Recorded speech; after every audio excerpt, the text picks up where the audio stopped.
Back now with a Fox 5 exclusive. Thieves target a vape shop in Fauquier County. And it's their method that's causing some people to scratch their heads. Take a close look at this gray Hyundai Sonata parking in front of the Accolades Vape and Tobacco Shop on the 5000 block of Lee Highway in Warrenton, October 15th, around 3:30 in the morning. This car is designed to seat only around 5 people, but these suspects are packed in the mid-sized sedan, stuffed tighter than a Thanksgiving turkey. Some of them even climbing out of the trunk, all dressed in hooded sweatshirts, masks, as they break in that window, stealing 15 pairs of Nike Air Jordans, clothes, and vapes, getting away with a total of around $13,000 worth of merchandise. Tonight, the owner says this is a tough financial loss that his insurance company will not cover. It's just a very tough situation with the vape industry. Insurances are a little finicky with that. So what happens is just have to take the loss. This behind us, a bold smash and grab in South Windsor. It was caught on camera as thieves targeted a gas station in the middle of the night. Police said they took off with an ATM after forcing their way inside. Fox 61's Kayla Cade brings us new details and a look at that surveillance video that police are now reviewing. I had the chance to watch the surveillance video, and it looks like the SUV was in this area. And in that video, I saw 3 men wearing all black. They had gloves and they were all in masks. I was told that they tried to come into this doorway right here at first, but they couldn't get in, so they came back and was able to rip that door off its hinges, which ended up right over here, and it is now cracked. I hope this is as bad as the day gets. How's that? Hopefully, yeah. I agree. At the Exxon on John Fitch Boulevard in South Windsor, thank you very much. Crystal Dominguez is working like she usually does. In a $10 high road. Except now, the building feels a bit different. It's usually warm in the winter and cool in the summer. So right now it's gonna be cold because we don't have a door, obviously. So we just got to deal with it. This door frame was left empty by robbers. They were dressed in all black. They had ski masks on, and there was 3 of them. I believe those were green Volvo that they were driving. South Windsor police say the robbers came here just before midnight to steal the store's ATM. So they used like crowbars, and then they were able to tie a rope around the door and pull it out with the car. The door flew out. Took the cooler with it as well, and it knocked down all my shelves from the store. Crystal was off the clock when she heard what happened. First they came and tried to get in, but they couldn't get in, so they left, came back, and then they were successfully able to open the door and steal the ATM machine. She says when she got here, she was shocked to see the beginning to a messy cleanup. I wasn't expecting it. And then it's just like back to business, I guess.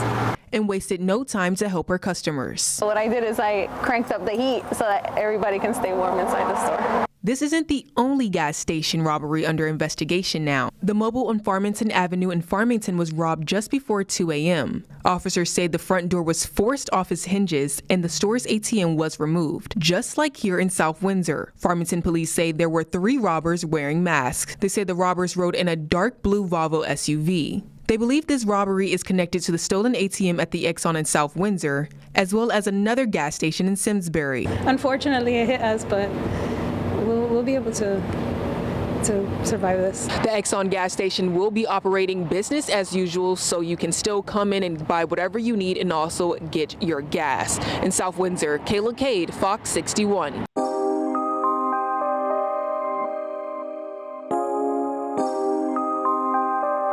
Young Hill.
at 7:30, dozens of iPhones stolen right from an Apple store in the East Bay. Want to show you now some video from the Bay Street location in Emeryville. You can see here the man in all black. He grabs the phones from the display tables, puts them into his pockets, and then he walks out of the store. He also walks past an Emeryville police car before getting into a Hyundai Elantra. Now, we have since learned, though, that there was not an officer in that patrol vehicle at the time. This man looks like a regular shopper coming in to pick up a few goods at his local convenience store. He's anything but regular. He opens up his blue bag and dives in. He fills his bag with chips, cakes, candy, and soda. And when he's done, he just walks out. This man has been serial thieving at the same convenience store for the better part of a year. He's there so much, they give him a nickname, Gatorade Man, for his penchant for the thirst-quenching sports drink. At least once a week, he waltzes in, grabs some snacks, then waltzes right back out. Until one day, he walks in, fills up his bags, and as he's about to walk out again, the clerks lock the doors. He's trapped.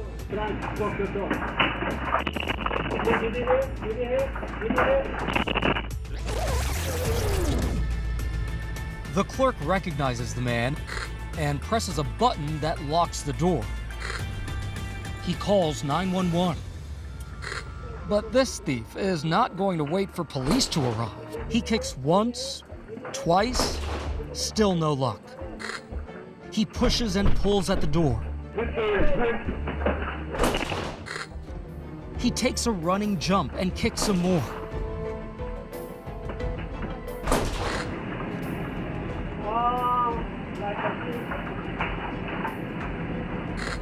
He puts the stolen drinks back and drops the bag of poached goodies on the shelf.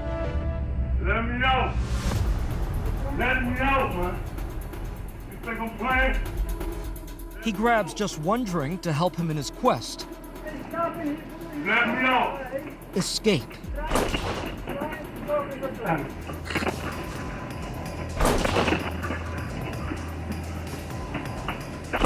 Finally, after a solid 5 minutes of kicks and flying jumps, the plexiglass comes off and he crawls through. And he's off again. But in a surprising twist, the store's owner, Dennis Alloy, finds an unconventional solution to ending the pilfering. And here with us now is Dennis Alloy, the owner of that convenience store. Dennis, thank you so much for being here. Hi, Gio. Thanks for having me. The Gatorade Man was constantly targeting your store. What kind of impact did that leave on you and your staff? It drives me crazy. It takes a toll. For my employees, I don't want them confronting him physically. It's just not worth any potential bad result. He comes at will and gets away with it at will. He would come in. Oftentimes it was a few days in a row, then I wouldn't see him for a little while, then it would be a lot. And these guys that work for me, they have some responsibility in the store, and they feel terrible when things like this happen. There needs to be some consequences on what happens. I'm not looking to throw someone in jail and ruin their lives, for what is considered petty theft, but there needs to be some consequence. Dennis, how did you decide to put an end to this? There was a local neighborhood guy. We were just discussing what issues I have as a businessman. And I talked about the crime and the shoplifting, and I showed a picture of Gatorade Man, and the guy there from the neighborhood's like, I know that guy. And he's like, I'm going to take care of this for you. And 2 days later, he texts me and says, I want to meet you, and I've got the guy here, so let's have a meeting. How did that meeting go? I was not happy about him at that point. He was a big problem. He was terrorizing my employees. He had stolen from me multiple times. So I went in with kind of a angry mood, and we started talking. And again, I don't want to put people in jail for things like this and ruin them. But we talked, and he kind of explained to me, and he was sincere and apologetic. He talked about his drug problem and how he's been in rehab. And I felt like he was trying to address that. And I think he understood that this had to end. And we kind of just shook hands. Man, I apologize. I sincerely apologize. Dennis, I apologize to Dennis. Y'all remember me? I came in here and took stuff, and I apologize. He worked for me for a full day, probably 10 hours. He scrubbed my dispensers and cleaned up the parking lot. I saw him on the cameras as I was sitting in my office just to make sure he was doing what he had to do. And actually, I wish I had my employees could do as good a job as he did. So after the conversation, I hadn't seen him for several weeks. One night, I got a phone call from an employee saying, hey, he's back. And I'm like, no way. But since that one relapse, I have not seen him in the store since. But the bottom line, it just had to stop. And I think overall, it worked out.